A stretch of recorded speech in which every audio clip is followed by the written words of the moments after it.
ایک جنگل میں بندروں کی ٹولی رہا کرتی تھی۔ اس ٹولی میں 2 بچے بھی تھے جو بہت شرارتی تھے۔ ان کے ماں باپ بھی ان کی شرارتوں سے تنگ آ گئے تھے۔ اسی جنگل میں ایک زراف بھی رہا کرتا تھا۔ ایک دن زراف گھاس کھاتے کھاتے جنگل کے اس حصے میں آ گیا جہاں بندر رہا کرتے تھے۔ جب شرارتی بندروں نے زراف کو دیکھا تو زراف کا مذاق اڑانے لگے اور زراف سے کہا، تم کتنے بدصورت ہو، مینار کے جیسے لمبی گردن اور سیڑھی کے جیسے پیر۔ یہ سن کر زراف رونے لگا۔ وہ وہاں سے چلا گیا۔ ایک دن دونوں شرارتی بندر گھومتے پھرتے ہوئے اپنی ٹولی سے بہت دور چلے گئے۔ جب انہیں بھوک لگی تو انہوں نے درختوں پر سے پھل توڑ کے کھا لیے۔ دوپہر ہو گئی تھی۔ وہ دونوں گرمی سے بچنے کے لیے ایک درخت پر جا کر بیٹھ گئے۔ اس درخت کے نیچے ایک شیر بھی آرام کر رہا تھا۔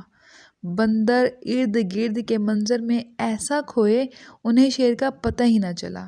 شیر کی آنکھ کھلی تو اس نے بندروں کو دیکھ لیا۔ اسی وقت بندروں کی نظر بھی شیر پر پڑ گئی۔ بندر خوفزدہ ہو گئے۔ درخت سے پھل توڑ کر شیر کو مارنے لگے۔ شیر کو غصہ آ گیا۔ وہ زور سے دوڑا اور بندروں کو پکڑنے کے لیے چھلانگ لگائی۔ بندر شیر کے نوکیلے دانت دیکھ کر اور بھی زیادہ ڈر گئے اور چیخنے چلانے لگے اور مدد کے لیے آواز دینے لگے۔ تبھی ان کو ایک آواز سنائی دی، ڈرو مت۔